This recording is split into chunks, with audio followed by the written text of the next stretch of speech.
Bahwa anak kos ini beberapa kali dapat teror dan gosip yang berkaitan dengan seks bebas ia anggap sudah biasa. Ya, banyak orang yang nggak suka dengan saya mungkin ada teror-teror kecil atau gosip-gosip yang nggak benar. Tapi saya anggap itu wajar kalau toh sebuah karir jalannya mulus-mulus aja juga kan nggak enak. Jadi mungkin saya harus kena yang sakit dulu, yang nggak enak dulu supaya nanti sayanya pas sampai di atas udah kuat gitu. Lola sekarang ini lebih suka konsentrasi pada pekerjaan.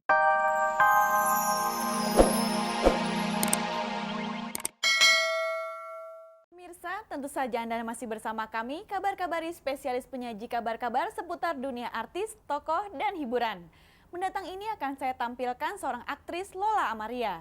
Dia akan bertutur banyak mengenai dirinya sendiri di sela-sela aktivitas kebugaran. Kemunculan wajah ini di beberapa film Indonesia antara lain Penari yang memberinya nominator aktris terbaik 98 dan yang terbaru Bad dan Cabaukan dianggap menandai kebosanan penonton pada aktris-aktris berwajah Indo. Tidak heran bila si pemilik wajah bernama Lola Amaria ini yang semula minder karena berkulit hitam sekarang malah pede. Kalau lihat wajah sih udah dari sananya emang begini, mau diapain lagi. Tapi buat saya sendiri saya udah bersyukur karena mungkin wajah saya sangat pribumi asli, sangat Melayu, sangat Indonesia yang nggak ada campuran Indo apa, jadi nggak kebule-bulean. Dengan rajin, Lola berusaha terus merawat tubuhnya yang berkulit coklat. Kalau kulit aku nggak suka diputih-putihin, aku lebih suka alami, coklat kayak gini. Karena mungkin Tuhan udah ngasih kayak gini, jadi harus disyukuri. Nggak ada perawatan khusus selain ya itu, mandi 2 kali sehari, terus mungkin pakai body lotion kali ya. Selain itu, ia juga rajin merawat rambutnya yang hitam meskipun ia tahu orang banyak yang suka melihat bibirnya yang seksi. Ya orang-orang bilang bibir saya seksi atau apalah bagus, tapi mmm, saya pengen nggak hanya dinilai dari fisik aja, tapi dari dalamnya aja gitu. Aktris seangkatan Elma Theana ini setelah membintangi beberapa sinetron, setahun belakangan lebih suka menekuni film. Meskipun orang bilang syuting film memerlukan waktu lebih lama ketimbang sinetron. Katanya ia merasa lebih puas di film. Di film karena bisa lebih mengekspresikan apa yang saya mau gitu. Di film, 3 bulan sebelum syuting ia memperoleh diskusi tentang peran, setting, dan cerita. Satu hal yang tidak diperolehnya di sinetron yang kebanyakan kejar tayang. Apalagi lulusan sebuah sekolah PR di Jakarta ini mengaku belajar film secara otodidak. Baru sekarang ini ia memperdalam ilmu sinematografi. Namun Lola mengaku mendapat banyak dari dunia sinetron dan film.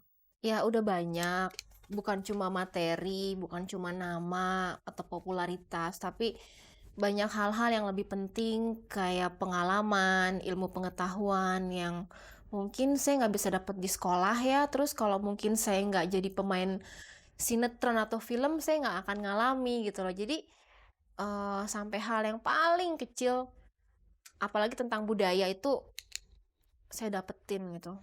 Apa yang paling sulit saat berperan, Lol? Kalau saya harus memerankan tokoh A, sementara saya tidak jujur. Dalam arti, saya bikin-bikin gitu. Saya bikin-bikin sehingga harus jadi bagus. Pasti hasilnya jelek. Jadi, hal yang paling susah buat saya yaitu untuk berusaha jujur terhadap peran itu. Lola percaya bahwa berperan itu harus jujur.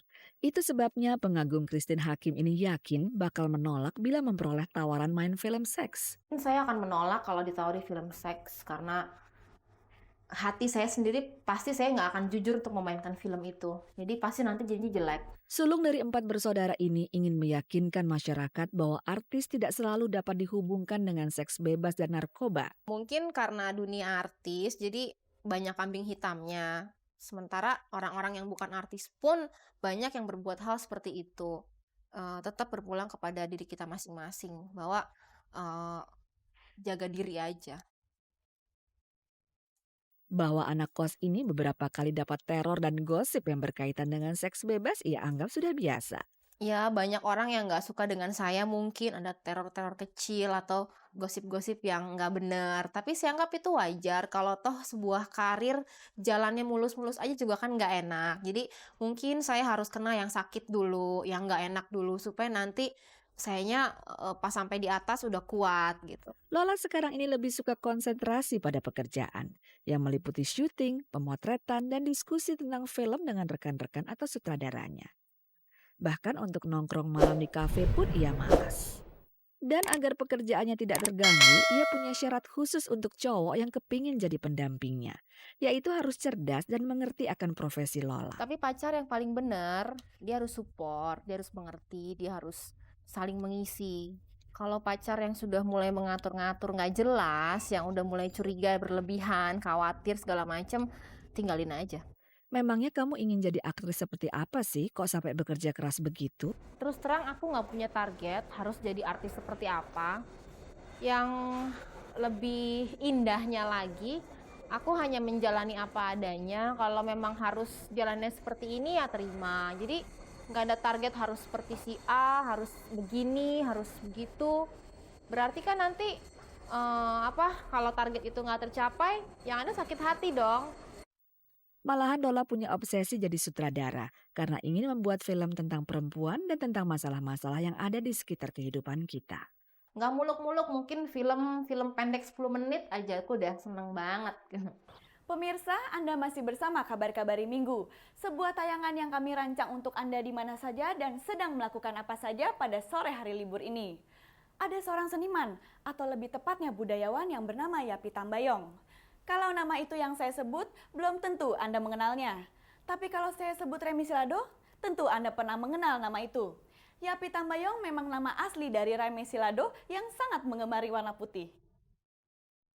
Kata orang, warna putih melambangkan kesucian.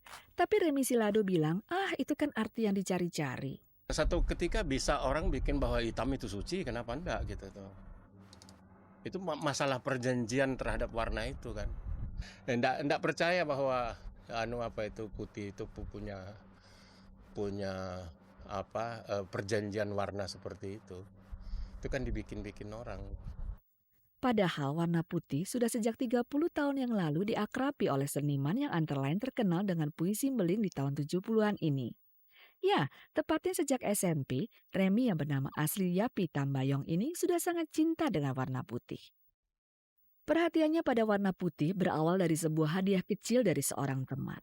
Ballpoint putih saya dikasih sama teman orang Amerika di Semarang waktu itu. Lantas mulai dari situ saya suka warna putih. Sebab ballpoint kan saban hari dipegang gitu tuh kan waktu belajar di sekolah gitu. Ini kok menyenangkan warna ini. Sejak itu saya mulai cari warna putih, mulai sepatu putih, ikat pinggang putih gitu. Dan itu waktu itu sepatu putih mungkin mudah didapat, tapi ikat pinggang putih yang sulit gitu. Tetapi saya cari gitu. Akhirnya ikat pinggang warna putih yang dicarinya itu yang kemudian menjadi ikat pinggang putih pertamanya ia dapatkan di sekitar Pasar Johar di kota masa kecilnya Semarang, Jawa Tengah. Sekarang warna putih sudah merambah di segala bagian hidupnya. Bukan cuma rambutnya loh. Lihat juga rumahnya yang dibangun di kawasan Jakarta Timur sejak tahun 1983. Itu hanya kegemaran. Jadi supaya tempat tinggal itu menjadi tidak seperti pasar malam gitu. Kalau terlalu banyak warna itu kayak pasar malam rasanya. Jadi satu warna aja cukup. Satu warna ada kombinasinya yaitu hitam gitu supaya kelihatan putihnya makin kontras gitu.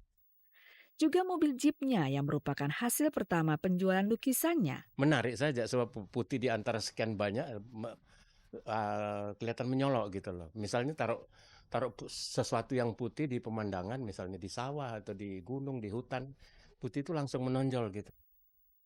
Anehnya, di antara sekian banyak lukisan Remy yang disebutnya beraliran gado-gado, tidak banyak yang menonjolkan warna putih. Bahkan di antara ratusan puisinya, hanya satu yang menceritakan warna putih, yaitu yang berjudul Ibu Kota Kota Ibu. Salah satu baitnya berbunyi, putih kau tahu warna kesucian, tapi putih kau pun tahu warna kekalahan. Ini tentang Peggy Melati Sukma. Apakah Anda melihat perubahan di wajahnya? Sebagian orang memang mengatakan begitu. Lantas muncul desas-desus, Peggy telah melakukan operasi plastik. Aduh, nggak tahu nih kok dari tadi ditanyain katanya Peggy operasi, badannya dirubah, macem-macem.